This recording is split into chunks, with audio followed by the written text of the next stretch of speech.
মদ্যপান,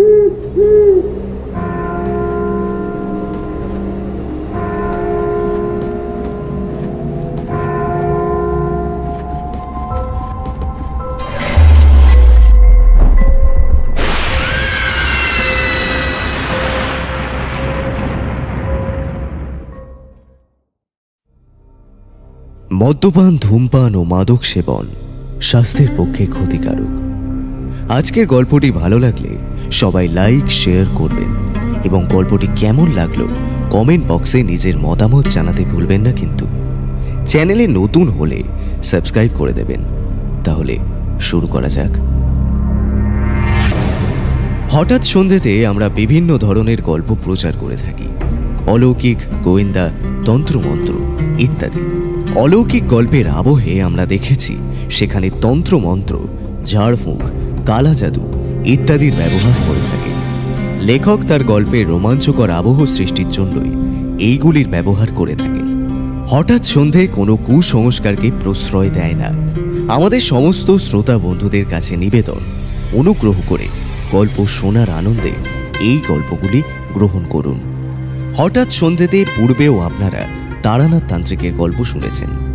আজ আপনাদের ভালোবাসায় আবার ফিরেছে তারানাথ।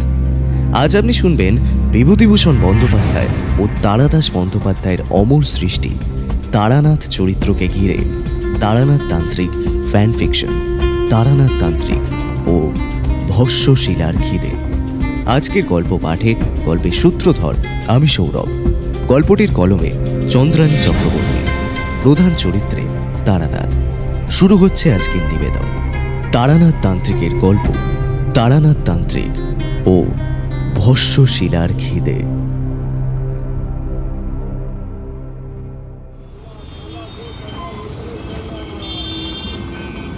আকাশ ঘন মেঘে ঢাকা দেখে আমার মনটা তারানাথের কাছে গল্প শোনার জন্য ছটফট করে উঠল।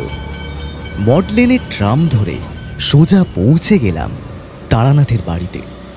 সেখানে দেখি কিশোরী সেন পাসিং শো সিগারেট কিনেছে। আমাকে দেখে একটু হেসে বলল,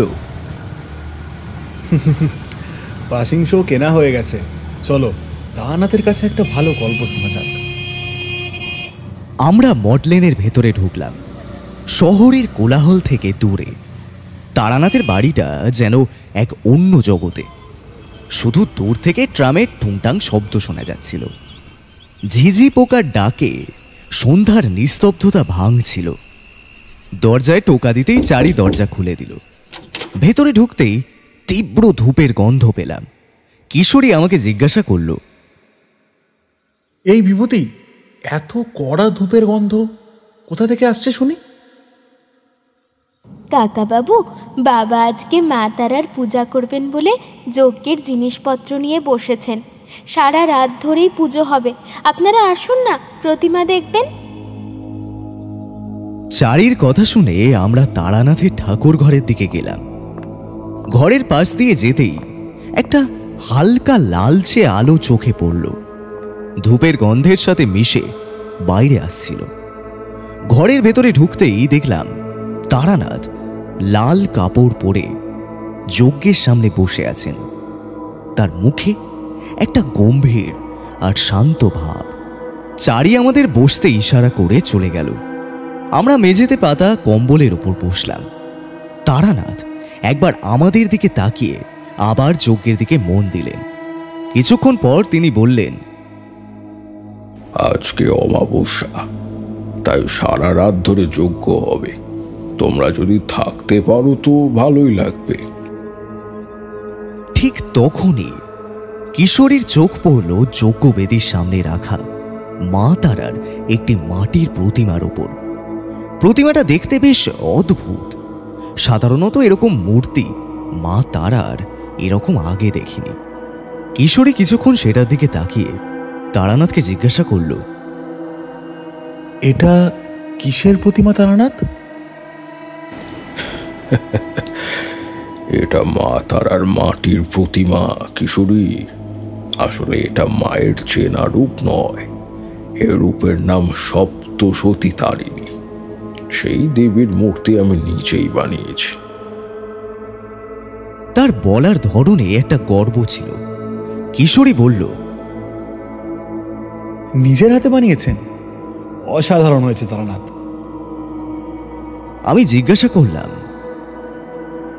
কিন্তু আজকের যজ্ঞের গুরুত্ব কি ঠাকুরমশাই? কেন এই যজ্ঞ করছেন? কেন এত আয়োজন? তারানাথ এবার যজ্ঞের জ্বলন্ত কাঠের দিকে তাকিয়ে শান্ত গলায় বলতে শুরু করলেন, আজকের যজ্ঞের একটা বিশেষ গুরুত্ব আছে বিভূতি। অমাবস্যা তিথি শক্তি আরাধনার জন্য সব থেকে ভালো সময়। এ সময়ে মহাজাগতিক শক্তিগুলো একটা বিশেষ ছন্দে আসে, যা আমাদের আধ্যাত্মিক শক্তি বাড়িয়ে তোলে। তিনি হাত দিয়ে যজ্ঞকুণ্ডের আগুনের শিখা দেখিয়ে বললেন, এই যে আগুন দেখছো, এটা শুধু কাঠ পোড়ানোর নয়, এটা পঞ্চভূতের মধ্যে অন্যতম অগ্নি, যা পবিত্রতার একটা প্রতীক। যজ্ঞের মাধ্যমে আমরা এই আগুনের সাহায্যে দেবতাকে ডাকি, আমাদের প্রার্থনা জানাই। আজকের এই যজ্ঞ বিশেষ করে মা তারার জন্য। অমাবস্যার রাতে মা তারার পুজো করলে সব বাধা দূর হয়, মনের ইচ্ছা পূর্ণ হয় এবং জীবনে শান্তি আসে। এই তিথিতে করা যে কোনো ভালো কাজের ফল অনেক গুণ বাড়ে। আর তাই সারা রাত ধরে এই যজ্ঞ চলবে, যাতে এই পবিত্র শক্তিকে পুরোপুরিভাবে ব্যবহার করা যায়। বুঝলে কিনা? তারানাথের কথা শুনতে শুনতে আমরা দুজনেই মুগ্ধ হয়ে গেলাম। বাইরে ঝিঝি পোকার শব্দ আর ভেতরের ধূপের গন্ধের সাথে তারানাথের গলার স্বর মিলেমিশে এক অদ্ভুত শান্ত আর পবিত্র পরিবেশ তৈরি হয়েছিল। মনে হলো শহরের কোলাহল থেকে দূরে এই শান্ত পরিবেশে তারানাথের এই আধ্যাত্মিক ব্যাখ্যা আমাদের মনকে এক অন্য জগতে নিয়ে যাচ্ছিল। যেন এই ধূপের ধোঁয়া আর যজ্ঞের আগুনের শিখা আমাদের ভেতরের সব ক্লান্তি দূর করে এক নতুন প্রাণ শক্তি দিচ্ছিল। কিশোরীর মুখেও আমি একই মুগ্ধতা দেখলাম। সে এক দৃষ্টে যজ্ঞের আগুনের দিকে তাকিয়েছিল, যেন তারানাথের প্রতিটি কথা তার কানে শ্রুতি মধুর লাগছিল। এই শান্ত মুহূর্তগুলো যেন তারানাথের বাড়ির বিশেষত্বকে আরও বাড়িয়ে দিচ্ছিল, যেখানে আধ্যাত্মিকতা আর রহস্য এক হয়ে মিশেছিল। কিছুক্ষণ পর তারানাথ ধীরে ধীরে যজ্ঞের কাজ শেষ করে উঠে দাঁড়ালেন। লাল শালুর চাদরটি খুলে একপাশে রাখলেন, আর সেই চেনা ঢিলেঢালা সাদা পাঞ্জাবি এবং ধুতি পরলেন। তার গম্ভীর ভাবটা ধীরে ধীরে চলে গিয়ে একটা বন্ধুত্বপূর্ণ আড্ডার মেজাজ ফুটে উঠল তার মুখে। চলো এবার বৈঠকখানার ঘরে যাওয়া যাক, বলে তিনি আমাদের পথ দেখালেন। আমরা তিনজন বৈঠকখানার ঘরে গিয়ে বসলাম। ঘরটা বেশ পুরনো আসবাবপত্রে সাজানো। দেওয়ালে একটা সেই বছরের পুরনো ক্যালেন্ডার আর একটা দক্ষিণা কালীর ছবি টাঙানো। কোণের দিকে রাশি রাশি বই, সেগুলোর ওপর পুরো ধুলোর আস্তরণ। তারানাথ তার প্রিয় তোষক পাতা খাটের ওপর গা এলিয়ে দিলেন। ঠিক তখনই 2 কাপ গরম চা আর প্লেটে কিছু মুখরোচক নোনতা বিস্কুট নিয়ে ঘরে ঢুকল।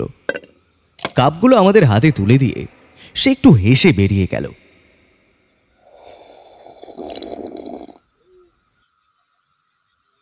চায়ে চুমুক দিতেই মনে হলো যেন অনেক দিনের তৃষ্ণা মিটে গেল। কিশোরী তার পকেট থেকে পাসিং শো সিগারেটের প্যাকেট বের করে তারানাথের দিকে বাড়িয়ে দিল। তারানাথ প্যাকেটের দিকে না তাকিয়ে আলতো করে হাসলেন।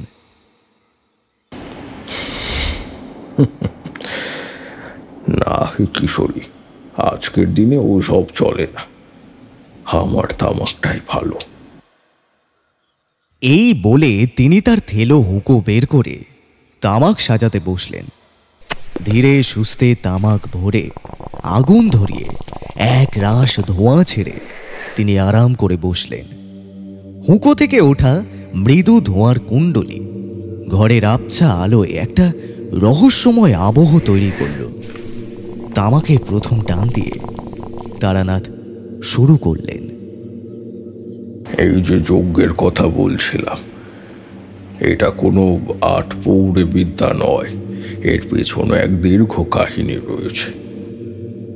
আমি যখন উত্তর ভারতের হিমালয়ের কোলে ঘুরছিলাম, তখন আমার দেখা হয় এক তান্ত্রিক সাধুর সাথে। তার নাম ছিল ভৈরবনাথ। তিনি ছিলেন এক অসাধারণ সিদ্ধ পুরুষ। তার বয়স কত ছিল তা বলা ভারী মুশকিল। দেখলে মনে হতো পাথরের মতন নিথর, কিন্তু তার চোখে ছিল অগ্নির তেজ। আমি তখন তরুণ, নানা বিদ্যার সন্ধানে ঘুরে বেড়াচ্ছি। ভৈরবনাথের আশ্রমে পৌঁছতে আমার বহু মাস লেগেছিল। দুর্গম পথ, হিংস্র জন্তু জানোয়ারের ভয়, আর অজানা পাহাড়ি মানুষদের রহস্যময় আচার অনুষ্ঠান ভেদ করে আমি তাঁর কাছে পৌঁছলাম। প্রথমে তিনি আমাকে বার্তা দেননি। দিনের পর দিন তাঁর আশ্রমের বাইরে বসে থাকতাম, শুধু এক ঝলক দর্শনের আশায়। উপবাস করেছি, শীতের রাতে বরফের ওপরে শুয়ে থেকেছি। তার পরীক্ষা ছিল বড় কঠিন। তারপর একদিন হঠাৎই তিনি আমাকে ডাকলেন। তার প্রথম কথা ছিল, এত কষ্ট করে কি চাস রে ছেলে? গুরুদেব, আপনার থেকে বিদ্যা চাই। আমি প্রকৃতির রহস্য জানতে চাই। অলৌকিক শক্তির আমি উৎস অনুসন্ধান করতে চাই। তারানাথ হুঁকোর আলবোলার নলে আরও একটা টান দিলেন, যেন সেই সুদূর অতীতের স্মৃতিগুলো ধোঁয়ার সাথে মিশে বাইরে বেরিয়ে আসছে। ভৈরবনাথ প্রথমে আমার নিষ্ঠা যাচাই করলেন। আমাকে নানান রকম কঠিন কাজ দিতেন। গভীর রাতে শ্মশানে গিয়ে মন্ত্র জপ করতে বলতেন, প্রেত মূর্তির চোখের সামনে ধ্যান করতে বলতেন। এমন সব কাজ যা সাধারণ মানুষের পক্ষে কল্পনাতীত। আমি একনিষ্ঠভাবে সেই সব পালন করতাম। তার কাছে আমি শুধু মন্ত্র বা তন্ত্র শিখিনি, শিখেছি প্রকৃতিকে চিনতে, তার শক্তির সঙ্গে নিজেকে একাত্ম করতে। এই যে যজ্ঞের মন্ত্র, তার ক্রিয়াকাণ্ড, এই সব কিছুই তাঁরই শেখানো। তিনি আমাকে শিখিয়েছিলেন কিভাবে অগ্নির মাধ্যমে মহাজাগতিক শক্তির সাথে যোগাযোগ স্থাপন করতে হয়, কিভাবে অমাবস্যার মতন তিথিগুলো আধ্যাত্মিক উন্নতির সোপান হিসেবে ব্যবহার করতে হয়। তার কাছে আমি প্রায় 5 বছর মতন ছিলাম। সেই 5 বছর আমার জীবনের মোড় একেবারে ঘুরে গিয়েছিল। আমি জানতে পারলাম আমাদের চেনা জগতের বাইরেও এক বিশাল অচেনা জগৎ রয়েছে। সেখানে সাধারণ জ্ঞান কোনো কাজে আসে না। সেটাই ছিল আমার সত্যিকারের শিক্ষা, যা আমি কলকাতা শহরে বসেও একেবারেই ভুলতে পারিনি। তারানাথ থামলেন। আমরা দুজনেই চুপচাপ বসেছিলাম, যেন তার গল্পের প্রতিটি শব্দ আমাদের মনে এক গভীর ছাপ রেখে যাচ্ছিল। কিশোরী মন্ত্রমুগ্ধের মতোই চেয়েছিল ওনার পানে। আমিও চায়ের কাপ হাতে স্তব্ধ হয়েছিলাম। বাইরে ঝিঝি পোকার শব্দ তখন আরো জোরদার মনে হচ্ছিল।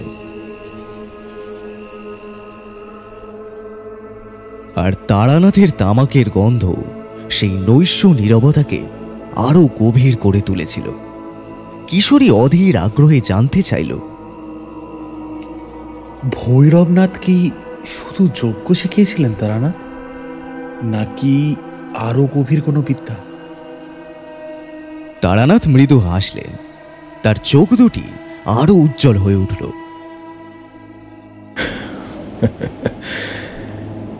ভৈরব শুধু কোনো সাধারণ মানুষ ছিল না, তিনি ছিলেন একজন সিদ্ধতান্ত্রিক।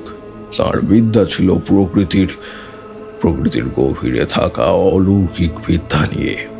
তিনি শিখিয়েছিলেন কিভাবে এই জগতের সূক্ষ্ম শক্তিগুলোকে কাজে লাগাতে হয়, যা সাধারণ মানুষের কাছে অলৌকিক বলে মনে হয়। তিনি আমাকে শিখিয়েছিলেন তান্ত্রিক সাধনার মূল ভিত্তি হলো প্রকৃতি আর মানুষের আত্মার মধ্যে সংযোগ স্থাপন। তিনি বলতেন, প্রত্যেকটি কণা, প্রত্যেকটি জীব এমনকি এই বায়ুমণ্ডলেও এক অদৃশ্য শক্তির জালের মধ্যে বাঁধা।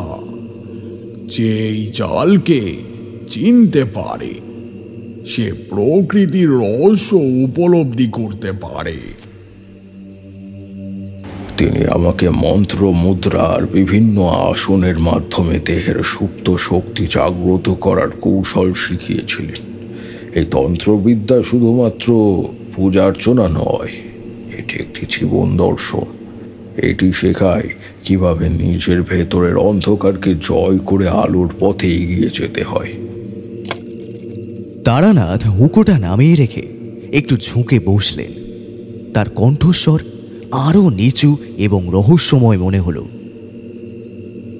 আর এই বিদ্যা শেখার পথে প্রেত বাধা হচ্ছে এক সাধারণ ব্যাপার। ভৈরবনাথ আমাকে বারবার সতর্ক করতেন যে এই পথে চলতে গেলে অনেক অদৃশ্য শক্তির সম্মুখীন হতে হবে। তারা চেষ্টা করবে পথ ভ্রষ্ট করতে, ভয় দেখাতে। তিনি আমাকে শিখিয়েছিলেন কিভাবে এইসব প্রেতাত্মাদের প্রভাব থেকে নিজেকে রক্ষা করতে হয়, কিভাবে মন্ত্রের মাধ্যমে তাদের শান্ত করতে হয়, অথবা প্রয়োজনে তাদের শক্তিকে নিজের কাজে লাগাতে হয়। মনে আছে, একবার এক গভীর রাতে আমি এক নির্জন পাহাড়ি গুহার ভেতরে ধ্যান করছিলাম। হঠাৎ চারপাশে এক অদ্ভুত ঠান্ডা বাতাস বইতে শুরু করে। যদিও বাইরে তখন কোনো বাতাস ছিল না, আমার মনে হচ্ছিল যেন অদৃশ্য হাত আমাকে টেনে ধরেছে। আমার শ্বাস বন্ধ হয়ে আসছিল, আমার শরীর অসর হয়ে যাচ্ছিল, কানে ভেসে আসছিল অসংখ্য হাসির শব্দ, যেন হাজার হাজার ক্ষুধার্ত আত্মা আমাকে ঘিরে ধরেছে। আমি ভয় পাইনি, কারণ ভৈরবনাথ আমাকে এই সবের জন্য প্রস্তুত করেছিলেন। আমি তাঁর শেখানো রক্ষা কবচ মন্ত্র জপ করতে লাগলাম। ধীরে ধীরে সেই শীতলতা মিলিয়ে গেল, শব্দগুলো নিস্তব্ধ হলো। সকালে উঠে দেখি আমার চারপাশের পাথরের ওপর কালো ছায়ের মতন কিছু লেগে রয়েছে, যেন কোনো অদৃশ্য সত্তা পুড়ে ছাই হয়ে গিয়েছে। কিশোরী আর আমি রুদ্ধশ্বাসে তারানাথের কথা শুনছিলাম। ঘরের আবছা আলোয় তারানাথের মুখটা আরো রহস্যময় দেখাচ্ছিল। বাইরে ঝিঝি পোকার একঘেয়ে শব্দ যেন এই অলৌকিক গল্পের প্রেক্ষাপট তৈরি করছিল। মনে হচ্ছিল আমরাও যেন তারানাথের সাথে সেই হিমালয়ের নির্জন গুহায় উপস্থিত। ভৈরবনাথ বলতেন, এই প্রেতাত্মারা আমাদেরই ফেলে আসা কিছু অসম্পূর্ণ বাসনা বা কর্মের ফল। তারা মুক্তি চায়, আর তাদের মুক্তির পথ খুলে দিতে পারে সঠিক তান্ত্রিক জ্ঞান। তিনি শিখিয়েছিলেন কিভাবে তাদের শক্তিকে সম্মান করে তাদের সঠিক পথে পরিচালিত করা যায়, যাতে তারা আর কোনো মানুষকে প্রভাবিত না করে। তারানাথ আবার হুঁকোতে টান দিলেন। ধোঁয়ার কুণ্ডলি পাকিয়ে পাকিয়ে উপরের দিকে উঠতে লাগলো। এই বিদ্যা একদিকে যেরকম দুর্লভ, তেমনি বিপজ্জনক। সঠিক গুরুর তত্ত্বাবধান ছাড়াই পথে পা বাড়ানো মানেই হচ্ছে নিজের বিপদকে ডেকে আনা। ভৈরবনাথের মতন গুরু না পেলে হয়তো আমি কোনোদিনও এই রহস্যের গভীরে প্রবেশ করতে পারতাম না। তারানাথ এবার একটু নড়ে চড়ে বসলেন। তার চোখে এক নতুন দীপ্তি। একদিন ভৈরবনাথ আমায় ডেকে বললেন, তারানাথ, তোর শিক্ষা এখন এক নতুন পথে মোড় নেবে। তোর জ্ঞানকে কাজে লাগানোর সময় এসেছে। তিনি আমাকে এক দুর্গম পাহাড়ি গ্রামের হদিশ দিলেন, যা নেপালের গভীর অরণ্যে অবস্থিত। গ্রামটির নাম তিনি বলেননি, শুধু কিছু সাংকেতিক বর্ণনা দিলেন যা একমাত্র আমিই বুঝতে পারতাম। তিনি জানালেন সেই গ্রামে এক অদ্ভুত কাণ্ড ঘটছে, যা সাধারণ মানুষের কাছে এক দুর্বোধ্য রহস্য।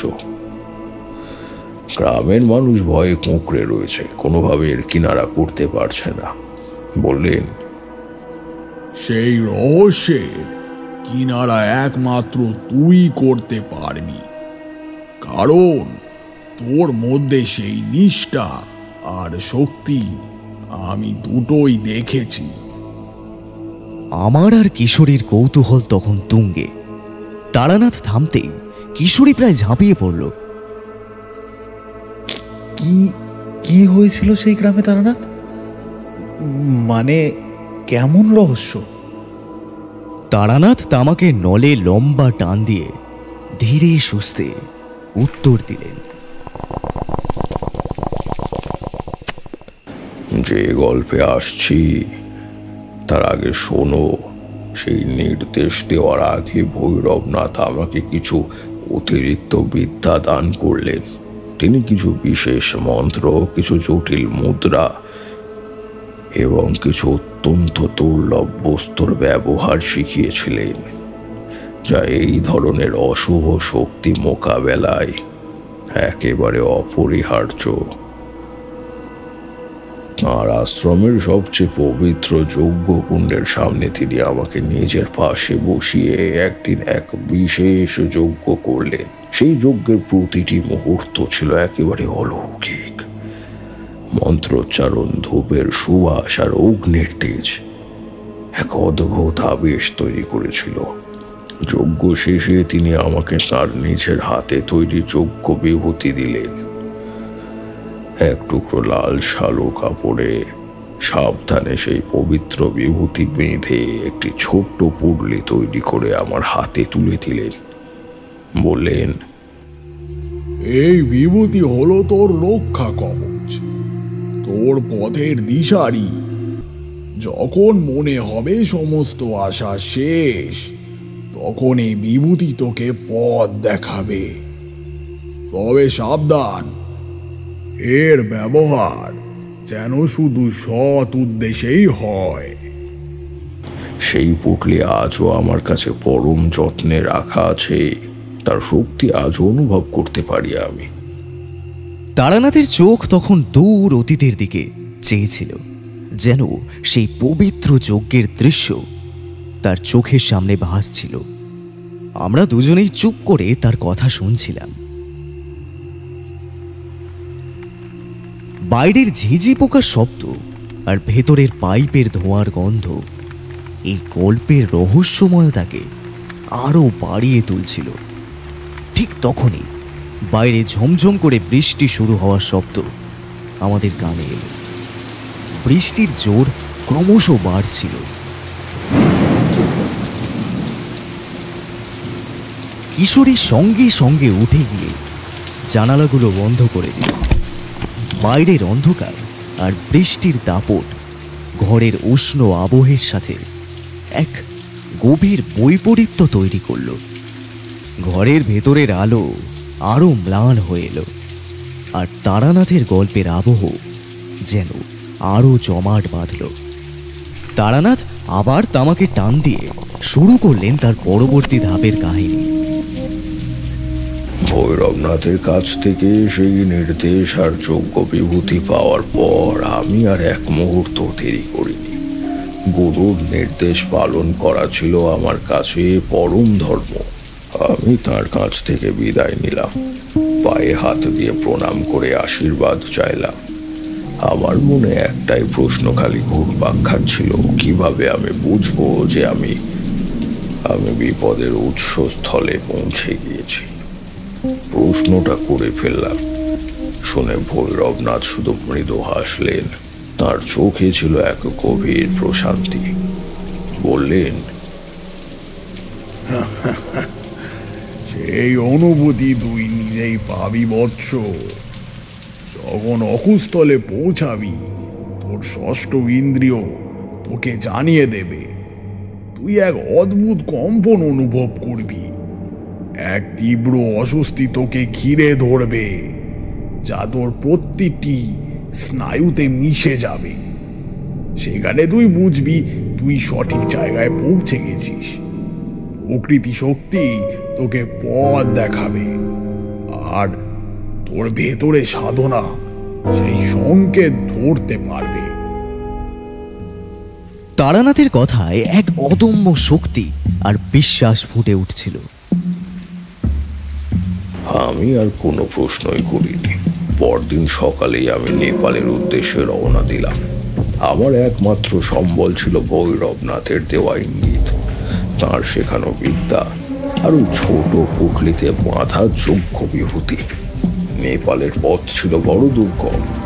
পায়ে হেঁটে দীর্ঘ পথ পাড়ি দিতে হলো। কখনো পাহাড় খাড়া ঢাল বেয়ে উঠতে হয়েছে, কখনো ঘর অরণ্যের গভীরে প্রবেশ করতে হয়েছে। দিনের পর দিন কেবল হাঁটা আর হাঁটা। অচেনা উপজাতিদের গ্রাম, বন্য প্রাণীদের আনাগোনা, আর আবহাওয়া ছিল নিত্য পরিবর্তনশীল। মাঝে মাঝে মনে হতো পথ হারিয়ে ফেলেছি, কিন্তু ভৈরবনাথের কথা মনে পড়তে আবার শক্তি ফিরে পেতাম। অবশেষে অনেক দিন পর আমি সেই অরণ্যের গভীরে পৌঁছলাম, যেখানে পাহাড়ের খাঁজে খাঁজে ছোট ছোট গুহা ছিল। রাত নামতেই অরণ্যের পরিবেশ আরো গাঢ় হয়ে উঠল।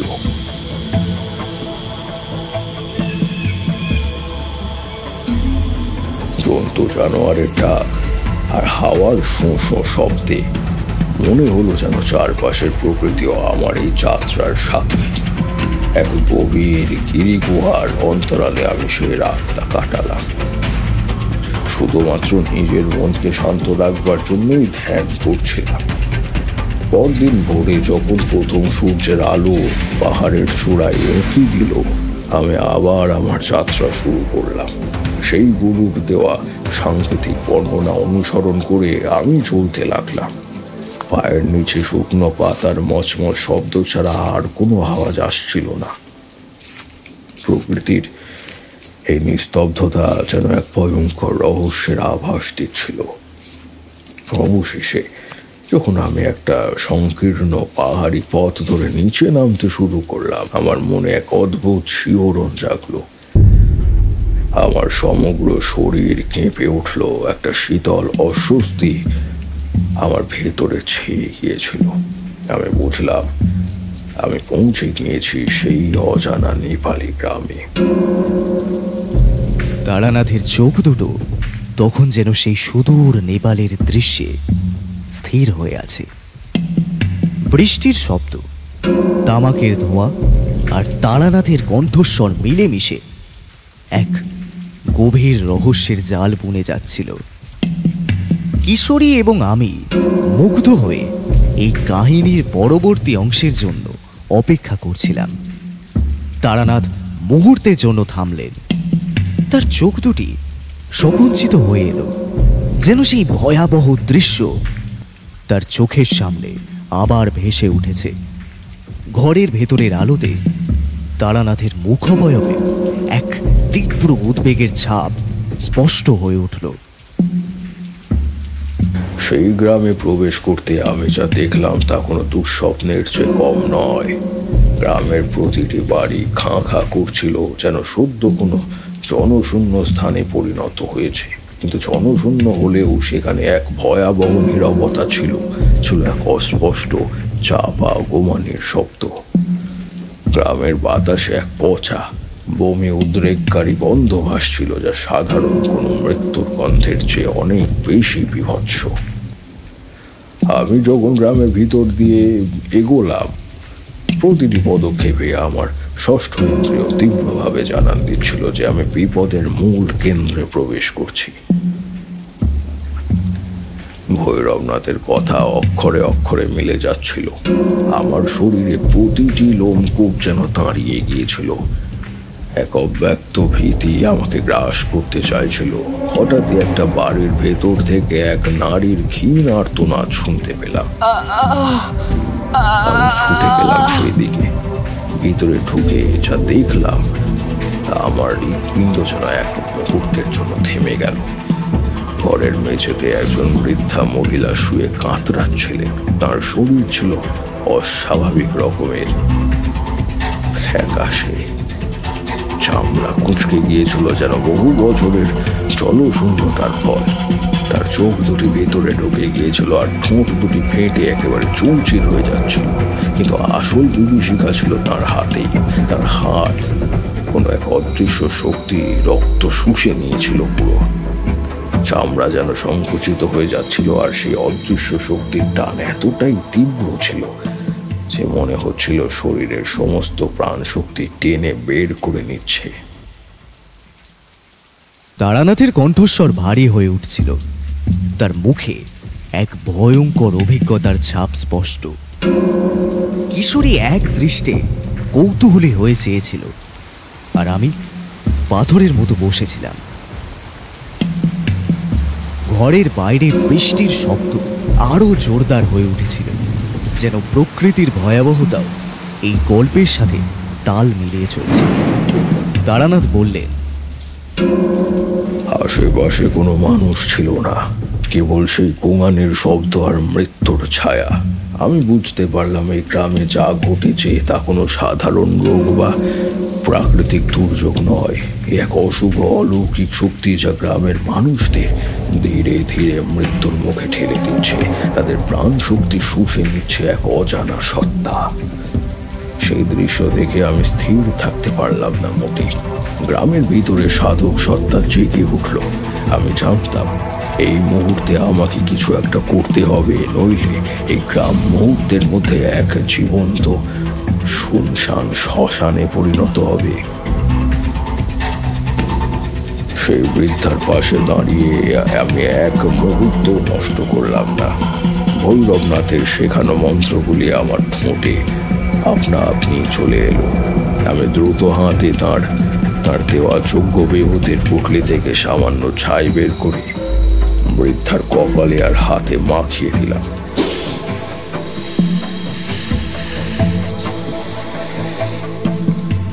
সেই সঙ্গে এক তীব্র হিস হিস শব্দ উঠল, যেন কোনো এক অদৃশ্য সাপ ফুঁসছে।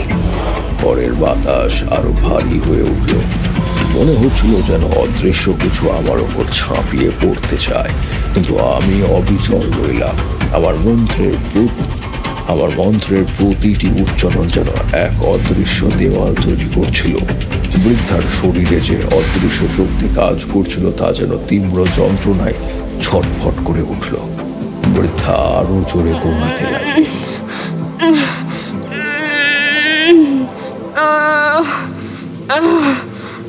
কিন্তু এবার তা ভয় নয়, যেন মুক্তি পাওয়ার আশায়। মিনিট কয়েকের মধ্যেই সেই হিসির শব্দ মিলিয়ে গেল। বাতাসের তীব্র গন্ধ কিছুটা হালকা হলো। আমি অনুভব করলাম বৃদ্ধার শরীর থেকে সেই অশুভ শক্তির প্রভাব ধীরে ধীরে সরে যাচ্ছে। তার মুখে ফ্যাকাশে ভাবটা কিছুটা কমল। চোখের কোণে প্রাণের ক্ষীণ ঝলক দেখা দিল। যদিও তিনি তখনও দুর্বল, কিন্তু মৃত্যুর ছায়া অনেকটাই সরে গিয়েছে। বুঝলাম আমার প্রাথমিক প্রচেষ্টা সফল হয়েছে, কিন্তু এটা তো সবে শুরু। এই অদৃশ্য শক্তি যে শুধু এই গ্রামকে গ্রাস করেছে তা নয়, এর উৎস আরো গভীরে। আমাকে এর মূল খুঁজে বের করতে হবে। সম্পূর্ণভাবে এর প্রভাব থেকে গ্রামটিকে মুক্ত করতে হবে। তারানাথ একটি দীর্ঘশ্বাস ফেললেন। তার চোখে যেন সেই কঠিন লড়াইয়ের ক্লান্তির ছাপ স্পষ্ট। আমরা দুজনেই চুপ করেছিলাম। গল্পটা এতটাই জীবন্ত হয়ে উঠছিল যে আমাদের মনে হচ্ছিল যেন আমরাও তার সঙ্গে সেই নেপালি গ্রামে উপস্থিত। তারানাথ আবারও হুকোতে একটা টান দিয়ে ধোঁয়া ছাড়লেন। তারপর বললেন, বৃদ্ধাকে প্রথম সুরক্ষা দেওয়ার পর আমি তার কাছ থেকে গ্রামের বর্তমান অবস্থা সম্পর্কে জানতে চাইলাম। তিনি ক্ষীণ কণ্ঠে যা বললেন তা শুনে আমার মেরুদণ্ড দিয়ে এক শীতল স্রোত যেন নেমে গেল। গত কয়েক মাস ধরে গ্রামে নাকি এই ঘটনা ঘটছে। প্রথমে 2-1 করে লোক অসুস্থ হতে শুরু করে, তাদের শরীর থেকে যেন জীবন শক্তি নিঃশেষ হয়ে যায়। ধীরে ধীরে এই সংখ্যা বাড়তে থাকে। গ্রামের মানুষ প্রথমে ভেবেছিল কোনো অজানা রোগ, কিন্তু কবিরাজ বা ওঝা কেউই এর কারণ খুঁজে বের করতে পারেনি। উল্টে যারা চিকিৎসার চেষ্টা করেছে তারাও এইরকম ভাবে অসুস্থ হয়ে পড়েছে। বৃদ্ধা জানালেন, রাতের বেলায় এক অদ্ভুত কাঁপুনি আর হিমশীতল অনুভূতি নাকি গোটা গ্রামকে গ্রাস করে। ঘুমন্ত অবস্থায় মানুষ হঠাৎ জেগে ওঠে এক তীব্র যন্ত্রণায়, যাতে তাদের শরীর থেকে কিছু একটা টেনে পার করা হচ্ছে। ভোর হওয়ার আগে এই যন্ত্রণা কমে আসে, কিন্তু তাদের শরীর আরো দুর্বল হয়ে পড়ে।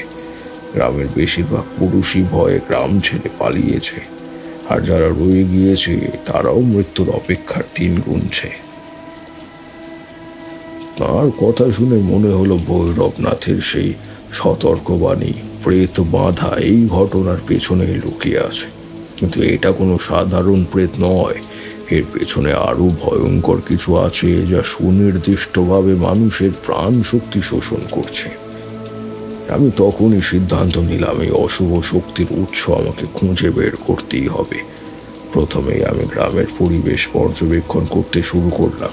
প্রতিটি বাড়ির প্রতিটি কোণ, প্রতিটি গলিপথ, এমনকি গ্রামের আশেপাশের বনভূমিও আমি পুঙ্খানুপুঙ্খভাবে দেখলাম। দিনের বেলাতেও গ্রামটা অস্বাভাবিক রকম শান্ত ছিল, যেন মৃত্যুর নীরবতা গ্রাস করেছে। পচা গন্ধটা বাতাসে মিশেছিল, যা জানান দিচ্ছিল আরো অনেক মৃতদেহ হয়তো এখনো গ্রামের ভেতরে বা আশেপাশে ছড়িয়ে রয়েছে। আমি বুঝতে পারছিলাম এই শক্তি দিনের বেলায় নিষ্ক্রিয় থাকে, অথবা হয়তো দুর্বল থাকে। এর আসল ক্রিয়া শুরু হয় রাতের আঁধারে, তাই আমাকে রাতের জন্য প্রস্তুত হতে হলো।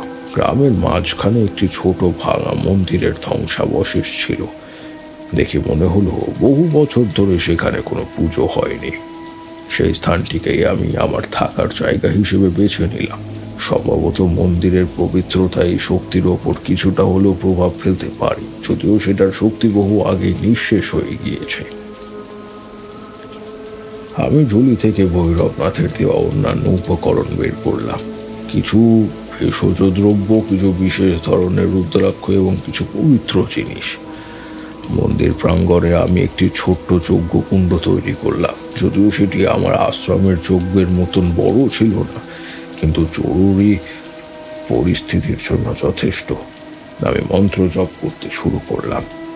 আমার মনকে কেন্দ্রীভূত করলাম সেই অশুভ শক্তির উৎসের সন্ধানে। আমার ভেতরের ষষ্ঠ ইন্দ্রিয় ক্রমাগত সংকেত দিচ্ছিল, যেন কোনো অদৃশ্য সুতো আমাকে সেই উৎসের দিকে টেনে নিয়ে যাচ্ছিল। বাইরের বৃষ্টির ধারা তখন আরো তীব্র হয়েছিল। আমরা দুজনেই সেই শ্বাসরুদ্ধকর মুহূর্তে তারানাথের পরবর্তী পদক্ষেপের জন্য অপেক্ষা করছিলাম। উনি এইবার পাসিং শো ধরিয়ে বলতে শুরু করলেন। সূর্য অস্ত গেল, আর রাতের আধার ধীরে ধীরে গ্রামটাকে গ্রাস করল। সেই মুহূর্তে গ্রামের নীরবতা আরো গাঢ়, আরো ভয়ঙ্কর হয়ে উঠল। বাতাসেও সেই পচা গন্ধটা যেন আরো তীব্র হতে শুরু করেছে। আমি ভাঙা মন্দিরের মাঝখানে আসন পেতে বসলাম। আমার সামনে ঝুলছে ছোট্ট যজ্ঞকুণ্ডের মৃদু অগ্নিশিখা। চোখ বন্ধ করে আমি গভীর ধ্যানে মগ্ন হলাম। আমার উদ্দেশ্য ছিল আমার ভেতরের শক্তিকে কাজে লাগিয়ে সে অশুভ শক্তির উৎসকে চিহ্নিত করা। আমি যতই ধ্যানের গভীরে প্রবেশ করতে লাগলাম, আমার চারপাশে এক অদ্ভুত কম্পন অনুভব করতে লাগলাম।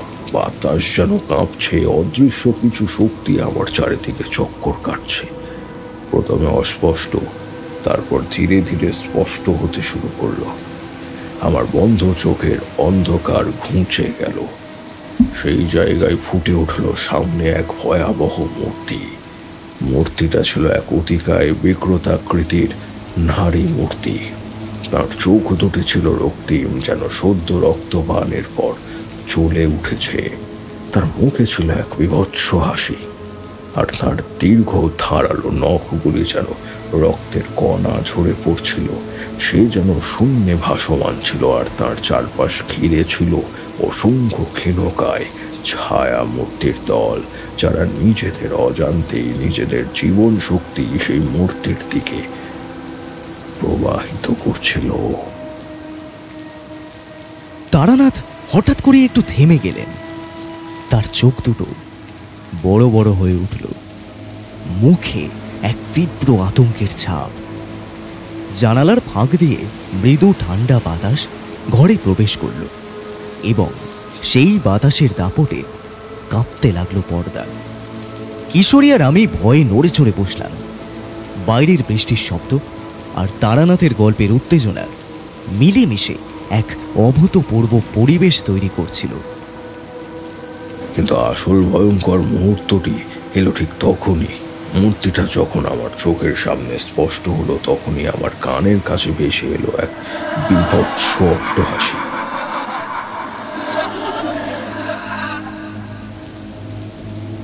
সেই হাসি কোনো মানুষের হাসি ছিল না, ছিল এক দানবীয় অশুভ উল্লাস। সেই হাসি শুনে আমার গা ছমছম করে উঠল। আমি ভয়ে কুঁকড়ে যেতে চাইলাম, কিন্তু এই ভয় কোনো ভৌতিক কারণে ছিল না বিভূতি। আমার এই ভয় ছিল সম্পূর্ণ ভিন্ন কারণে, কারণ ওই হাসির শব্দে আমি পরিচিত ছিলাম। কিশোরী হতভম্ব হয়ে তারানাথের দিকে তাকিয়ে রইল। আমিও বিশ্বাস করতে পারছিলাম না। এই অট্টহাসি তারানাথ আগে শুনেছেন। কোথায়? তারানাথ তার সিগারেট প্রায় আধা আধি করে দিলেন, তারপর বললেন, বহু বছর আগে, সেই যখন আমি ভৈরবনাথের কাছে বিদ্যা অর্জন করছিলাম, তখন কঠিন সাধনা করতে গিয়ে একবার এক ভয়ঙ্কর পরিস্থিতির মুখোমুখি হয়েছিলাম। সে এক জটিল তান্ত্রিক প্রক্রিয়া ছিল, যেখানে আমাকে এক বিশেষ মন্ত্র সিদ্ধ করতে হয়েছিল। সেই সময়েই প্রথম আমি এক অট্টহাসি শুনেছিলাম। সেদিনও আমার মনে হয়েছিল যেন আমার রক্ত হিম হয়ে যাচ্ছে, কিন্তু ভৈরবনাথের নির্দেশ মেনে আমি নিজেকে সামলে নিয়েছিলাম। তিনি বলেছিলেন, এই হাসি হলো অশুভ শক্তির চূড়ামণি। যে এই হাসিকে বশ করতে পারে সে মহাবিশ্বের এক ক্রীড় রহস্যের উপর আধিপত্য লাভ করে। সেই হাসির পর আমি ভৈরবনাথের নির্দেশে এক বিশেষ প্রকারের মন্ত্র জপ করে সেই অশুভ শক্তিকে বশ করেছিলাম। আসলে শ্মশানে অনেক দেবী যেমন থাকে, তেমন অনেক অপদেবীও থাকে। তাদের মূর্তি করে সেই শ্মশানে অনেকেই সাধনা করেছে। এরা দ্রুত ফল দেয়, কিন্তু একটু ভুল হলেও মৃত্যু একেবারে অনিবার্য। যাই হোক, নেপালে সাধনা করতে গিয়ে ওই একই হাসি আবারও শুনবো, তা আমি কখনো ভাবিনি। তারানাথের চোখ এবার স্থির হলো সামনের দেওয়ালের দিকে, যেন মূর্তির সেই ভয়ঙ্কর চেহারাটা এখনো তার চোখের সামনে ভাসছে। আর এই মূর্তির সাথেও আমার কিছুটা পরিচয় ছিল, যদিও এতটা স্পষ্ট নয়। কিন্তু সেই অতিকায় রক্তিম চোখ আর বিকৃত হাসিটা আমার স্মৃতিতে অস্পষ্টভাবে গেঁথেছিল। আমি বুঝতে পারলাম নেপালের এই গ্রামে যে বিভীষিকা নেমে এসেছে, তার পিছনে সেই একই অশুভ শক্তি কাজ করছে, যা বহু বছর আগে আমার সাধনার পথে বাধা সৃষ্টি করেছিল। এই শক্তি আরো শক্তিশালী হয়ে ফিরে এসেছে এবং গ্রামকে গ্রাস করবার চেষ্টা করছে। তারানাথ থামলেন। তার শরীর তখনও মৃদু কাঁপছিল। ঘরের ভেতরে ধোঁয়া আর বাইরের বৃষ্টির শব্দ মিলেমিশে এক ভয়ঙ্কর আবেশ তৈরি করছিল। কিশোরী এবং আমি কিংকর্তব্য বিমূঢ় হয়ে বসেছিলাম। এই গল্পের আকস্মিক মোড় আমাদের স্তম্ভিত করে দিয়েছিল। আমার আর কিশোরীর মুখ দেখে তারানাথ বুঝলেন যে আমরা গল্পের চরম উৎকণ্ঠার মধ্যে ডুবে আছি। তিনি সিগারেটের ছাইদানিটা একপাশে সরিয়ে রেখে একটু নড়ে চড়ে বসলেন। তার চোখে এবার ক্লান্তির বদলে এক দৃঢ় সংকল্পের ছাপ স্পষ্ট।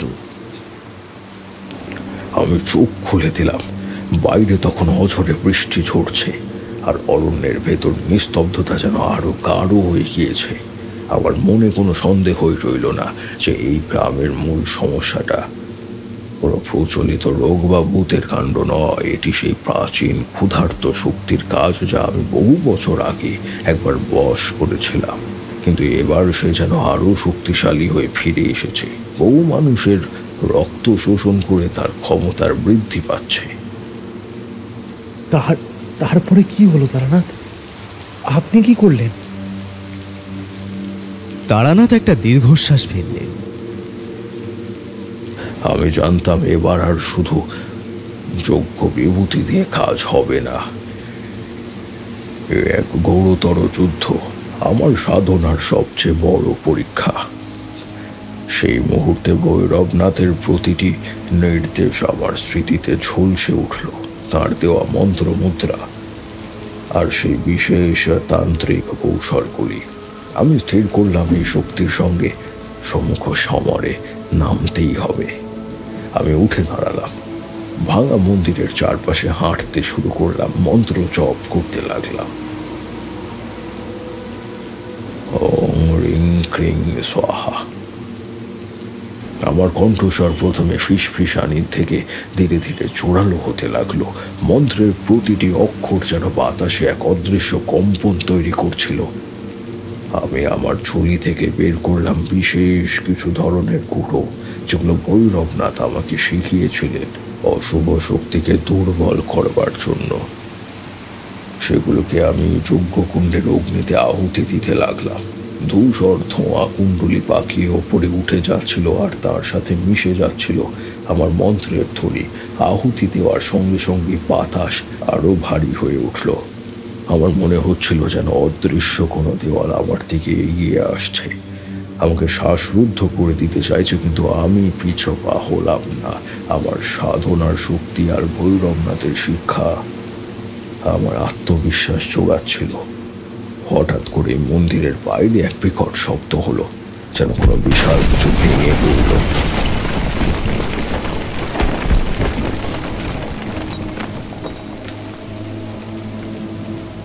বুঝলাম সেই শক্তি এবার সরাসরি আমাকে আক্রমণ করছে। আমি মন্ত্রের গতি বাড়িয়ে দিলাম। আমার চোখ মুখ বন্ধ করে সেই শক্তির উৎসকে কল্পনা করতে লাগলাম, যা আমি ধ্যানে দেখেছিলাম। সে বিভৎস নারী মূর্তি, তার রক্তিম চোখ আর তার অট্টহাসি, সব কিছুকে আমি আমার মন্ত্রের শক্তির দ্বারা বেঁধে ফেলবার চেষ্টা করলাম। আমার চারপাশের বাতাস যেন বৈদ্যুতিক শক্তির মতো প্রবাহিত হচ্ছিল। আমি অনুভব করছিলাম আমার শরীর থেকে যেন সমস্ত শক্তি বেরিয়ে যাচ্ছে, কিন্তু এই সাথে এক অদ্ভুত বল আমার মধ্যে সঞ্চারিত হচ্ছিল। এটা ছিল এক মানসিক যুদ্ধ, যেখানে আমার সাধনার শক্তি অশুভ শক্তির বিরুদ্ধে লড়ছিল। বাইরে তখন বৃষ্টি অবিরাম ধারা, যেন প্রকৃতিও এই যুদ্ধের সাক্ষী হয়ে কাঁদছে। প্রায় ঘন্টাখানেক ধরে এই তীব্র লড়াই চলল। মন্ত্র জপ করছিলাম, আর অদৃশ্য শক্তি আমাকে নানানভাবে প্রলুব্ধ করবার চেষ্টা করছিল, ভয় দেখাচ্ছিল। আমার চোখের সামনে ভেসে উঠছিল প্রিয়জনদের মুখ, অতীতের সুখ স্মৃতি, আর একই সাথে ভেসে আসছিল বিভীষিকাময় দৃশ্য। কিন্তু আমি আমার লক্ষ্য থেকে এক চুলও নড়িনি। আমি জানতাম এই যুদ্ধে আমাকে জিততেই হবে, এই নিরপরাধ গ্রামকে বাঁচাতেই হবে। তারানাথ যখন গল্পটি বলছিল, ওই সময়ে বাইরে কড়াক করে বাজ পড়ল। এরপর আমি এক নিষ্ঠা ভরে একটানা জপ করে আসল কারণ জেনেছি। তোমরা তো জানোই আমার কিছু অতি মানবিক ক্ষমতা ছিল। এই ক্ষমতাকে কাজে লাগিয়েই আমি দেখলাম একটা ছেলেটির বয়স ওই বছর 24 মতো, কিন্তু বলিষ্ঠ তার দেহের গঠন। সে পড়েছিল এক খাট ধুতি, তাও আবার কালো রঙের, তবে গলায় শোভা পাচ্ছিল এক ধরনের অস্থিমালা। সে বিড়বিড় করে মন্ত্র পাঠ করছিল। সেইবার বলে উঠল, আমি এই ক্ষমতার অধিকারী। আমি এইবার সকলকে শেষ করব। আমার ইষ্ট দেবীকে আমি পেয়ে গেছি। নে রক্ত চেয়েছিলিস তাই না? এই নে রক্ত পান কর বেশি করে, কিন্তু আমাকে ক্ষমতা দে, ক্ষমতা, যাতে আমার সামনে কেউ দাঁড়াতে না পারে। বললে বিশ্বাস করবে না, ছেলেটির সর্বাঙ্গ দিয়ে বেরিয়ে আসছিল কালো রঙের ধোঁয়া। দেখলাম তার সামনে দাঁড়ি করিয়ে রাখা অতিকায় মূর্তি। এই মূর্তি দেখে সত্যিই ভয় লাগে। তাকে ঘিরে বসেছিল কতগুলো ছায়া মূর্তি। সে একটি মাটির মালসায় রাখা তরল ছিটিয়ে দিচ্ছিল। ওই তরল যে রক্ত সে বিষয়ে কোনো সন্দেহ নেই। ওই তরল মাটিতে পড়তেই ছায়া মূর্তিগুলো চিপ দিয়ে চেটে নিচ্ছিল। আর শুধু তাই নয়, আর হাড় হিম করা জান্তব শব্দ করছিল।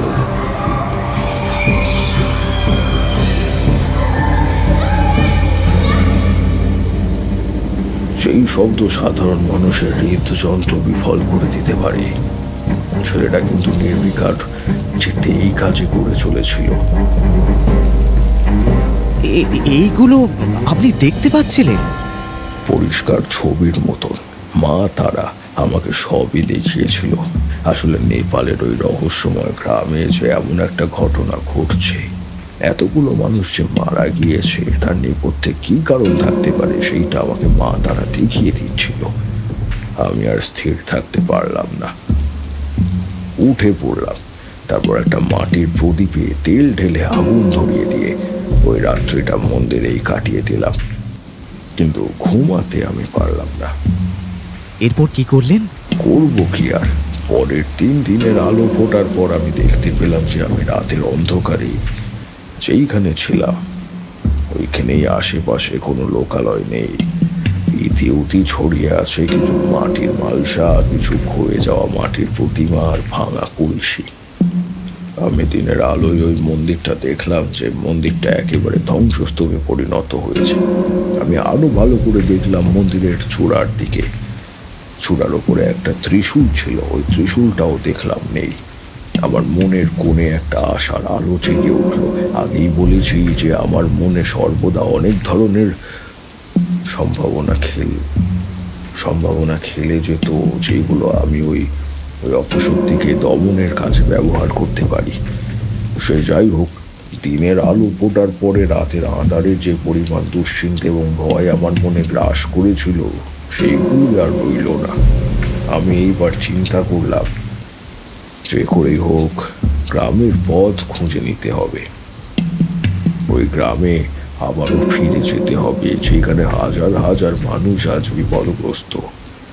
চলতে চলতে আমি এইবার দেখলাম যে দূরে একটা সেই গ্রামটা দেখা যাচ্ছে। আর গ্রামের সেই কি শ্রীহীন দশা বিভূতি আমি তোমাকে বলে বোঝাতে পারবো না, তা কোনোদিনই। বাড়ির সকলেই আমার দিকে শঙ্কিত চোখে চেয়েছিল, এবং যেদিকেই আমি চোখ তুলে তাকাই না কেন তাদের দিক থেকে একটাই উত্তর আসছিল। সকলে আমার কাছে আমার দিকে তাকিয়ে ভয় পেয়ে দরজার খিল কপাট সব বন্ধ করে দিচ্ছিল। পাশে যে বাড়ির দরজা বন্ধ হলো, সে নিজের শিশু সন্তানকে নিয়ে চলে গেল। আমি তাকে দেখে বললাম, শুনছেন? দরজাটা খুলুন, আমার কথাটা একটু শুনুন। আমার একটু কথাটা শুনুন, কিছু বলার রয়েছে আমার। আপনি যেই হন না কেন, চলে যান এখান থেকে। আমাদের বাঁচতে দিন। একেই এই গ্রামে যা শুরু হয়েছে তারপর থেকে আমাদের থাকা দায় হয়ে উঠেছে। দয়া করে চলে যান, আমাদের প্রাণে বাঁচতে দিন। অগত্যা আমাকে ওইখান থেকে চলে যেতেই হলো, কিন্তু মনটা খচখচ করতে থাকলো। চোখের সামনে জানা সত্যিটা দেখেও যদি কিছু করতে না পারো, তাহলে মন যেমন খচখচ করে ওই ক্ষেত্রেও তেমনটাই হলো। আমি ওই বৃদ্ধের বাড়ির দিকে এগোতে লাগলাম, যেইখানে আমি ওই বিপদটা দেখেছিলাম। পাহাড়ি পথ দিয়ে এগোতে এগোতে একটা ঝর্ণার ধারে যে বাড়িটা ছিল ওখানেই ওই বৃদ্ধকে দেখতে পেলাম। আমি এগিয়ে গিয়ে তার সামনে দাঁড়াতেই সে আমাকে চিনতে পারলো। বললে, ঠাকুর মশাই, আপনি এসেছেন? আপনি ওই দিন আমার প্রাণ বাঁচিয়ে যেভাবে আমার পরিবারকে রক্ষা করলেন, আমি আপনার কাছে চিরকৃতজ্ঞ। আসুন আসুন। আমি তখন ওই বৃদ্ধার বাড়িতে প্রবেশ করলাম। আমার ষষ্ঠ ইন্দ্রিয় যেন সতর্ক সংকেত পাঠাতে শুরু করলো। বাইরে শান্ত পাহাড়ি পরিবেশ সঙ্গে বাড়ির ভেতরের আবহাওয়া কোনো মিলই খাচ্ছে না। এক অজানা ভারী নিস্তব্ধতা যেন সমস্ত ঘরকে গ্রাস করেছিল। বাতাসে একটু অদ্ভুত মিষ্টি অথচ পচা গন্ধ ভেসে বেড়াচ্ছিল, যা আমার পরিচিত কোনো ফুলের বা ফলের গন্ধের মতো একেবারেই ছিল না। এই গন্ধটা বহু পুরনো, বৃদ্ধ যেন কোনো জিনিসের মতো লাগছিল, যেন বহুদিনের না খোলা কোনো বাক্স থেকে ভেসে আসছে। আমার শরীর জুড়ে এক হিমেল স্রোত হয়ে গেল। যদিও বাইরে আবহাওয়া উষ্ণই ছিল, ঘরের কোনায় কোনায় যেন জমাট বাঁধা অন্ধকার লুকিয়ে রয়েছে, আলোর রেখা সেখানে পৌঁছতে পারে না। বৃদ্ধ আমাকে বসতে ইশারা করলেন, কিন্তু আমি চোখ তুলে ঘরের চারপাশটা ভালো করে দেখে নিলাম। দেওয়ালগুলিতে কিছু অদ্ভুত নকশা আঁকা, যা কোনো পরিচিত শিল্পকলার অংশ বলে মনেই হয় না। নকশাগুলি দেখে মনে হচ্ছিল যেন কোনো প্রাচীন বিস্তৃত সভ্যতার চিহ্ন, যেগুলোর দিকে তাকিয়ে থাকতে থাকতে আমার মাথা একেবারে ঝিমঝিম করে উঠল। হঠাৎ করে আমার দৃষ্টি আকর্ষণ করলো ঘরের এক কোণে রাখা একটি পুরনো কাঠের সিন্দুক। সিন্দুকের ওপরে পুরু ধুলোর আস্তরণ একেবারে জমে গিয়েছে। মনে হচ্ছিল বহু বছর ধরে ওটা খোলা হয়নি। সিন্দুকের পাশেই একটি ছোট মূর্তি রাখা, যার আকৃতি অনেকটাই পরিচিত দেব দেবীর মতো নয়। মূর্তিটার চোখগুলি যেন জীবন্ত মনে হচ্ছিল, আর সেগুলোর দিকে তাকাতেই মনে হচ্ছিল যেন মূর্তিটি আমাকেই দেখছে। আমি অনুভব করলাম ঘরের ভেতরটা যেন কোনো এক অদৃশ্য শক্তির দ্বারা পূর্ণ। ওই শক্তি নেতিবাচক এবং পরিদায়ক একেবারেই ছিল। আমার হৃৎপিণ্ড দ্রুত স্পন্দিত হতে শুরু করলো। আমি বহু জায়গায় অশুভ শক্তির অস্তিত্ব অনুভব করতে পারছি। এখানে যেন অশুভ শক্তি বাসা বেঁধে রয়েছে, যা এতই শক্তিশালী যে তার ঘরের প্রতিটি ধুলোকণা এবং বাতাসে মিশে গিয়েছে। বৃদ্ধা আমার দিকে তাকিয়ে কিছু একটা বলতে যাচ্ছিল, কিন্তু আমি তার মুখের দিকে তাকাতেই দেখলাম তার চোখ দুটি যেন এক পলকের জন্য কালো হয়ে উঠল। আমার মনে হলো তিনি যেন আমার মনের ভেতরটা দেখতে পাচ্ছেন। আমি নিশ্চিত হলাম এই বাড়িতেই কিছু একটা সমস্যা রয়েছে, যা সাধারণ নয়। আমার মনে প্রশ্ন জাগলো, এই বৃদ্ধা কি তবে সেই অশুভ শক্তির শিকার, নাকি তিনি নিজেই এর অংশ? এই চিন্তাই আমার সর্বাঙ্গ দিয়ে আরো এক শিহরণ খেলিয়ে দিল। আমি কি করব তা বুঝে উঠতে পারলাম না। এই বাড়ির পরিবেশ আমার সমস্ত শরীর ও মনকে আচ্ছন্ন করে ফেলেছিল। আমার ভেতরে এক তীব্র অস্থিরতা কাজ করছিল। আমার মনে হলো আমাকে দ্রুত এই স্থান ত্যাগ করতে হবে, নয়তো আমি নিজেই এই অশুভ শক্তির শিকার হয়ে পড়ব। কিন্তু কৌতূহল এবং কর্তব্যবোধ আমাকে আটকে রাখল। আমার মনের অস্থিরতা বৃদ্ধার কথায় যেন আরো বেড়ে গেল। তিনি ধীর স্বরে বলতে শুরু করলেন, ঠাকুর মশাই, আপনি হয়তো ভাবছেন আমার এই ভাঙাচোরা ঘরে এমন অস্বস্তিকর পরিবেশ কেন। এর পেছনেও এক দীর্ঘ বেদনাদায়ক কাহিনী আছে। আমার পরিবারে একের পর এক মৃত্যু যেন অভিশাপের মতো নেমে এসেছিল। প্রথমে আমার স্বামী, তারপর আমার পুত্র, আর সব শেষে আমার পুত্রবধূ। একে একে সবাই আমায় ছেড়ে চলে গেল, আর আমি এই পোড়া বাড়িতে একাই রইলাম। বৃদ্ধার চোখ ছলছল করে উঠল। আমি বুঝতে পারলাম তার কণ্ঠের প্রতিটি শব্দে লুকিয়েছিল গভীর দুঃখ এবং বুক চাপা কষ্ট। তিনি একটু থেমে আবার বলতে শুরু করলেন, এসব কিছু শুরু হয়েছিল আমার নাতিকে দিয়ে। সে ছিল আমার বড় আদরের, পড়াশোনায় ভালো, শান্তশিষ্ট, কিন্তু হঠাৎ করে কেমন একটা পাল্টে গেল। তন্ত্রমন্ত্রের প্রতি তার একটা অদ্ভুত ঝোঁক তৈরি হলো। সে ঘন্টার পর ঘন্টা বসে কি সব যে পড়তো, আর অদ্ভুত অদ্ভুত ছবি আঁকতো। আমি বারণ করলেও শুনতো না। আমার দৃষ্টি আপনি সেই কাঠের সিন্দুক আর তার পাশে রাখা মূর্তির দিকে চলে গেল। বৃদ্ধা সেদিকে তাকিয়ে দীর্ঘশ্বাস ফেলে বললেন, একদিন সে কোত্থেকে এক অদ্ভুত মূর্তি নিয়ে এলো। এই যে দেখছেন মূর্তিটা, এটা ওই নাতিরই আনা।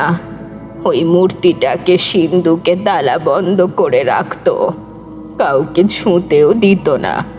বলতো এটা নাকি ওর গুরুত্বপূর্ণ সাধনার জিনিস। বৃদ্ধার মুখ ফ্যাকাশে হয়ে গেল, তার কণ্ঠস্বর প্রায় ফিসফিসানির মতন শোনালো। একদিন রাতের বেলা আমি ঘুমিয়েছিলাম, হঠাৎ করে আমার কানে এক অদ্ভুত শব্দ এলো। সে শব্দ যেন একেবারে মন্ত্রের মতো, কিন্তু সে মন্ত্রের সুর ছিল ভয়ঙ্কর। মনে হচ্ছিল গভীর কোনো পাতাল থেকে উঠে আসা স্বর। প্রথমে ভাবলাম ভুল, কিন্তু শব্দটা ক্রমশ জোরালো হতে লাগলো। আমি বিছানা ছেড়ে উঠে বসলাম। শব্দটা আসছিল ওই নাতির ঘর থেকে। আমার শরীরে কাঁটা দিয়ে উঠলো। আমি বৃদ্ধার দিকে আরো মন দিয়ে তাকিয়ে শুনতে লাগলাম। কৌতূহল আর ভয় দুটোই আমায় টানছিল। আমি পা টিপে টিপে নাতির ঘরের দিকে এগোলাম। দরজাটা ভেজানো ছিল। আমি একটু ফাঁক করে ওকে ডাক দিলাম। যা দেখলাম, আমার সারা শরীর রক্তে একেবারে হিম হয়ে গেল। বৃদ্ধা চোখ বন্ধ করে নিলেন, যেন সেই দৃশ্যটা আজও তাকে তাড়া করে বেড়াচ্ছে। আমার নাতি ঘরের মাঝখানে বসেছিল।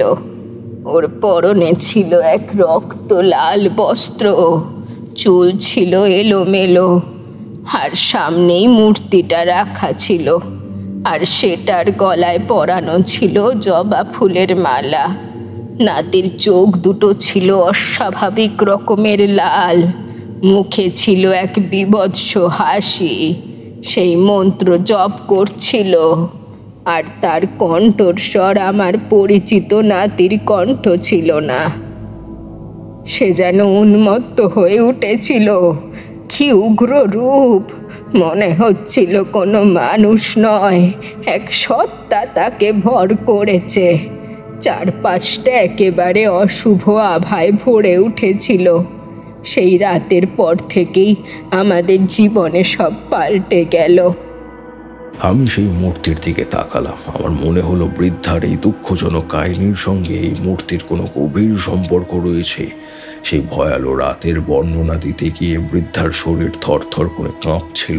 তার চোখ তখনও বন্ধ, যেন সেই বীভৎস দৃশ্য তার চোখের সামনে ভাসছে। কিছুক্ষণ পর তিনি চোখ খুললেন। তার দৃষ্টিতে এক গভীর শূন্যতা। তিনি আবার বললেন খানিকটা বিড়বিড় করে, সে রাতের পর থেকে সব পাল্টে গেল। আমার নাতি আর আগের মতো রইল না। এক অচেনা মানুষ দিন দিন আরো হিংস্র হয়ে উঠল। ওর চোখ দুটো সব সময় লাল, আর হাসি দেখলে বুক কেঁপে উঠত। কারোর কথা শুনতো না, আর রাতের বেলা ঘর থেকে সব ভয়ঙ্কর মন্ত্রের সুর ভেসে আসতো। আমি অনেক চেষ্টা করেছিলাম ওকে স্বাভাবিক করতে, কিন্তু সব বৃথা হলো। বৃদ্ধার চোখ ছলছল করে উঠল। আড়ষ্ট কণ্ঠে তিনি বললেন, মাসখানেক পরে আমার শরীরটাও ভাঙতে শুরু করলো। সেই আতঙ্ক ভয় আমায় শেষ করে দিচ্ছিল। আমি জানতাম আমার সময় শেষ হয়ে আসছে। আমি শুধু প্রার্থনা করতাম আমার নাতি যেন এই অভিশাপ থেকে মুক্তি পায়। আমি ওনার পুরো কথা মন দিয়ে শুনলাম। উনি আমাকে থাকার জন্য একটা ঘর দিলেন। সেবা যত্নের ত্রুটি হতো না। আমার খুব লজ্জা করতো এই খারাপ সময় তাদের সান্নিধ্যে থেকে অন্ন ধ্বংস করতে। বৃদ্ধার যত্ন ছিল অতুলনীয়। তিনি আমাকে নিজের সন্তানের মতোই সামনে বসিয়ে খাওয়াতেন। তিনি আমাকে বলতেন, ঠাকুর মশাই, আমার মনে হয় আর বেশি দিন আয়ু নেই। আপনি আমার নাতিকে সুস্থ করে দিন। আমি ওকে শেষ দেখাটুকু দেখতে চাই। আমি সেই ইচ্ছে আপনার পূরণ করব নিশ্চয়। কথাটা বলে আমি ভুল করেছিলাম। কেন ভুল বলেছিলেন মানে? নেপালের এক তীর্থস্থলে আমি দিন 5 জন্য গিয়েছিলাম। বলেছিলাম 5 দিনের মধ্যেই ফিরে এসে যা করার করে দেব। আমার সন্দেহ হচ্ছিল একটা আঘাত আসবে, তাই তাদের বাড়িটা মন্ত্রপুত জল ছিটিয়ে সুরক্ষা গণ্ডের ভিতর করে দিয়েছিলাম, কিন্তু আঘাতটা এলো অন্য দিক থেকে, যেটা আমি একেবারে ভাবতেই পারিনি। তীর্থ করে ফিরে এলাম যখন, তখন দেখলাম বাড়ির পরিবেশ বেশ ভারী। অনেক করে বৃদ্ধকে খোঁজার চেষ্টা করলাম, কিন্তু দেখতে আর পেলাম না। শুধু একটা কালো রঙের ছায়া মূর্তি আমার চোখে পড়েছিল। ছায়ামূর্তির করণে বৃদ্ধার মতোই ছিল। আমি বুঝতে পারছিলাম না কি হয়েছে। তারপর বৃদ্ধার এক ছেলে আমাকে যখন বলল, তখন আমি সম্পূর্ণ বিষয়ে অবগত হলাম। কি বলেছিলেন উনি? আগ্রহ নিয়ে প্রশ্ন করলাম আমরা। তারানাথ বলল, কিছুদিন আগেই বৃদ্ধা মারা গিয়েছে, তবে একটা বিষয় আমি লক্ষ্য করেছিলাম, তার মৃত্যুতে বাড়ির সবাই শোকাহত হলেও বৃদ্ধার নাতির অদ্ভুত আচরণ তাদের মনে এক গভীর ভয়ের জন্ম দিয়েছিল। তারা জানতো না কি করবে। নাতির হিংস্রতা ক্রমশ বাড়ছিল, আর রাতের বেলা তার জপ করা মন্ত্রের শব্দে বাড়ির বাতাস ভারী হয়ে উঠত। একসময় তারা সিদ্ধান্ত নিল, এই সমস্যা থেকে পেতে তাদের আমার সাহায্য নিতে হবে। গ্রামে তো এমন অঘটন ঘটছিল, এবং বাড়িতেও যারা ছিল তাদের সকলের কাছে একমাত্র আশার আলো ছিলাম আমি, তারানাথ। বাড়ির সবাই পুনরায় আমার কাছে তাদের সমস্যার কথা খুলে বলল, বিশেষ করে বৃদ্ধার শেষ দিনগুলোর কথা এবং নাতির অস্বাভাবিক আচরণের কথা। আমি সব শুনলাম মনোযোগ দিয়ে। তারপর আমি বৃদ্ধার ঘরে গেলাম, যেখানে তিনি শেষ নিঃশ্বাস ত্যাগ করেছেন। ঘরের চারপাশে চোখ বোলালাম। হঠাৎই আমার দৃশ্য আটকে গেল ঘরের এক কোণে, যেখানে বৃদ্ধার বিছানা ছিল। সেখানে একটি অস্পষ্ট ছায়া নড়াচড়া করছে। বুঝতে পারলাম বৃদ্ধার আত্মা এখনো এই বাড়িতেই বন্দী। আমি মনস্থির করলাম প্রথমে ওই আত্মাকে মুক্তি দেব, তারপর নাতির সমস্যার সমাধান করতে হবে। মন্ত্র জপ করতে শুরু করলাম। আমার কণ্ঠস্বর ছিল শান্ত কিন্তু দৃঢ়। মন্ত্রের সঙ্গে সঙ্গে ঘরের ভেতরের বাতাস যেন আরো ভারী হয়ে উঠল। হঠাৎ সেই ছায়াটি স্পষ্ট হয়ে উঠল। সেটা ছিল বৃদ্ধার প্রেতাত্মা। তার চোখ দিয়ে যেন আগুন ঝরছে, আর তার মুখে ছিল এক বিভৎস হাসি। সে আমার দিকে এগিয়ে আসতে লাগলো, আর হাতগুলো যেন আমার গলা টিপে মারার জন্য প্রস্তুত হলো। বুঝলাম এই প্রেতাত্মা বৃদ্ধার আত্মা নয়, বরং কোনো এক শক্তিশালী অশুভ শক্তি তাকে অধিকার করেছে।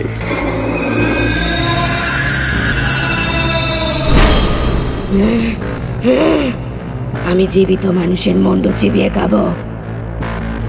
বিকট স্বরে চেঁচিয়ে উঠল প্রেতাত্মা। এই বাড়ি এখন আমার, এই ছেলে আমার হাতের পুতুল। তোরা কেউ বাঁচবি না। আমি শান্ত রইলাম। জানতাম এই প্রেতাত্মার শক্তি সাধারণ নয়। আমি আমার থলি থেকে একটি পবিত্র রুদ্রাক্ষ বের করলাম এবং সেটি সামনে রেখে মন্ত্র জপ করে আরো তীব্র করলাম। রুদ্রাক্ষ থেকে এক তীব্র আলো চারিদিকে ছড়িয়ে পড়ল, যা প্রেতাত্মার উপর গিয়ে পড়ল। প্রেতাত্মার যন্ত্রণায় চিৎকার করে উঠল, তুই কোনো মানুষকে আক্রমণ করতে পারবি না। আমি বজ্র কঠিন কণ্ঠে বললাম, আমি তোকে এই শরীর থেকে মুক্তি দেব। প্রেতাত্মা আরো হিংস্র হয়ে উঠল। সে আমার দিকে ঝাঁপিয়ে পড়বার চেষ্টা করলো, কিন্তু রুদ্রাক্ষের আলো তাকে বাধা দিচ্ছিল। আমি অবিচল ছিলাম। আমি আমার মন্ত্র চালিয়ে গেলাম এবং ধীরে ধীরে প্রেতাত্মার শক্তি কমতে লাগলো। তার বিভৎস হাসি মিলিয়ে গেল, আর তার চোখ থেকে আগুন নিভে যেতে লাগলো। একসময় প্রেতাত্মা দুর্বল হয়ে মাটিতে লুটিয়ে পড়ল। আমি আমার মন্ত্রের মাধ্যমে তাকে বৃদ্ধার শরীর থেকে সম্পূর্ণভাবে দূর করতে সক্ষম হলাম। বৃদ্ধার আত্মা অবশেষে মুক্তি পেল, আর ঘরের বাতাস যেন হালকা হয়ে উঠল। জানতাম আসল কাজ এখনো বাকি। এই প্রেতাত্মা যে শক্তি দিয়ে বৃদ্ধাকে অধিকার করেছিল, সেই একই শক্তি তখন নাতিকে নিয়ন্ত্রণ করছে। তাকেও এই শক্তি থেকে মুক্ত করতে হবে। তার জন্য ওই মূর্তিকে ধ্বংস করাটা দরকার। বৃদ্ধার আত্মা মুক্তি পাওয়ার পর আমি নাতির ঘরে গেলাম। ছেলেটি তখনও অস্বাভাবিক আচরণ করছিল। তার চোখ দুটো লাল, আর মাঝে মাঝেই সে এমন কিছু কথা বলছিল যা শুনে গা ছমছম করে উঠল। আমি বুঝলাম প্রেতাত্মা চলে গেলেও তার ফেলে যাওয়া অশুভ শক্তি নাতির ওপর এখনো প্রভাব ফেলছে। আমার অভিজ্ঞতা বলছিল এই শক্তি সাধারণ নয়, এর পেছনে কোনো পুরনো এবং শক্তিশালী কালো জাদু কাজ করে চলেছে এক নাগারে। আমি নাতিকে পরীক্ষা করতে শুরু করলাম। তার চারপাশে এক ধরনের কালো আভা দেখতে পাচ্ছিলাম, যা অশুভ শক্তির পরিস্থিতির প্রমাণ। ছেলেটির অবস্থা দেখে বাড়ির সবাই আতঙ্কিত ছিল। আমি তাদের আশ্বস্ত করে বললাম, ভয় পাবেন না, আমি ওকে এই শক্তি থেকে মুক্ত করবই। এরপর আমি মন্ত্র জপ করতে শুরু করলাম। উদ্দেশ্য ছিল নাতির ভেতরের অশুভ শক্তিকে দুর্বল করা। আমি যখন মন্ত্র পাঠ করছিলাম, নাতি তখন ছটফট করতে শুরু করলো। তার শরীর কাঁপছিল আর সে বিকৃত স্বরে চিৎকার করছিল।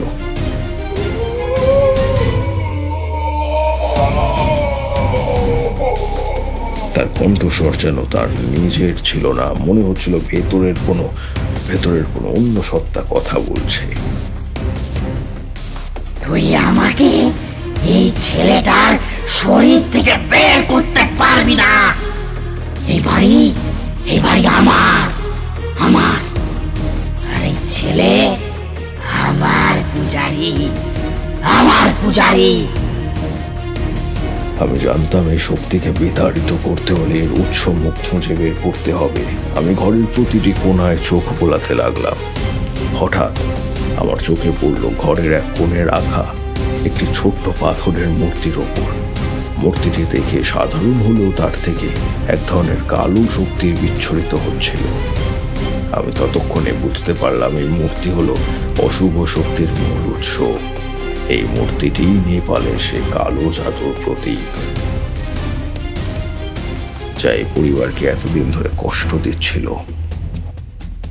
এই তোকে খুঁজে পেয়েছি, আমি বজ্রকণ্ঠে বললাম। অশুভ শক্তি নাতির শরীর থেকে আরো হিংস্রভাবে বেরিয়ে আসতে চাইল। নাতি মূর্তিটির দিকে ঝাঁপিয়ে পড়ার চেষ্টা করল, যেন তাকে রক্ষা করতে চাই, কিন্তু আমি প্রস্তুত ছিলাম। আমি দ্রুত নাতির কাছে গিয়ে তাকে ধরে ফেললাম এবং আমার মন্ত্রের শক্তি দিয়ে তাকে স্থবির করে দিলাম। এরপর আমি মূর্তিটির দিকে হাত বাড়ালাম। মূর্তিটি স্পর্শ করতে আমার হাতে এক তীব্র জ্বালা অনুভব করলাম। এটি সাধারণ মূর্তি ছিল না, এর ভেতর ছিল প্রবল নেতিবাচক শক্তি। এই মূর্তিটি আমার হাত থেকে পিছলে পড়বার চেষ্টা করছিল, কিন্তু আমি দৃঢ়ভাবে তাকে ধরে রাখলাম। জানতাম এই মূর্তি ধ্বংস না করলে এই বাড়ি কখনো মুক্তি পাবে না। আপনি এই ক্রিয়াটা কখন করছিলেন? দিনের বেলা বিভূতি কখনো অকারণে মেঘ ঘনিয়ে এসেছিল। বাইরে তখন অন্ধকার ছিল, কিন্তু আমি অনুভব করতে পারছিলাম যে অশুভ শক্তিকে যদি আমি শায়েস্তা করতে পারি, তাহলে এই মেঘ কেটে দিনের আলো বাড়ির ওপর পড়বে। আমি বাড়ির উঠোনে রাখা একটি মাটির চুল্লির দিকে গেলাম, যেখানে কাঠ জড়ো করে আগুন জ্বালানো হয়েছে। বাড়ির লোকজন অবাক হয়ে আমার দিকে তাকিয়েছিল। তাদের চোখে ভয় এবং আশার মিশ্রণ দেখতে পাচ্ছিলাম। আমি আর দেরি না করে মূর্তিটিকে জ্বলন্ত চুল্লির আগুনে নিক্ষেপ করলাম। সঙ্গে সঙ্গে এক বিকট চিৎকার শোনা গেল, যা পুরো গ্রামকে কাঁপিয়ে তুলল। মূর্তিটি আগুনের সংস্পর্শে আসতেই একেবারে গলে যেতে শুরু করলো এবং তার থেকে এক ধরনের কালো ধোঁয়া বেরিয়ে আসতে লাগলো, যা দেখে এক বিশাল সাপের মতো ছিল। ধোঁয়াটা পাক খেতে খেতে ওপরের দিকে উঠে গেল এবং ধীরে ধীরে মিলিয়ে গেল। সেই ধোঁয়ার সঙ্গে সঙ্গেই নাতির শরীর থেকে অশুভ শক্তির প্রভাব সম্পূর্ণভাবে দূর হয়ে গেল। সে মেঝেতে লুটিয়ে পড়ল, কিন্তু তার মুখ থেকে হিংস্রতা এবং আতঙ্ক একেবারেই মিলিয়ে গিয়েছিল। সে শান্তিতে ঘুমিয়ে পড়ল। মেঘ কেটে দিনের আলো বাড়ির ওপর পড়ল। সেই প্রথম পুরো বাড়িতে একটা শান্তির বাতাস বইতে শুরু করলো। এতদিন যা চাপা ভয় আর আতঙ্কে তারা দিন কাটাচ্ছিল, তা যেন এক নিমেষে দূরে গেল। নেপালের সেই গ্রামে আর সে বাড়িতে শান্তি ফিরে এলো। বাড়ির সবাই আমার দিকে কৃতজ্ঞতার চোখে তাকালো। জানতাম আমি আমার প্রতিশ্রুতি রাখতে পেরেছি। ছেলেটি ভালো হয়ে গিয়েছে আর বৃদ্ধার আত্মা অবশেষে শান্তিতে বিশ্রাম নিতে পারছে। এই ছিল আমার জীবনের অন্যতম এক সফল অভিজ্ঞতা। গল্প বলা শেষ করলেন ঠাকুরমশাই। আমরা রুদ্ধশ্বাস মুহূর্তে গল্পের প্রতিটি অংশ শুনছিলাম এবং তখনও আমাদের মনে লেগেছিল বিস্ময়ের ঘোর।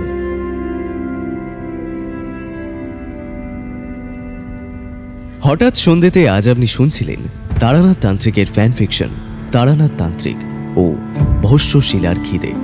তারানাথের চরিত্রে প্রীতম, গ্রামবাসী আবির, বৃদ্ধা বর্ণা, কিশোরী ও ভৈরবের চরিত্রে রৌনিক। গল্প পাঠ, গল্পের সূত্রধর আমি সৌরভ।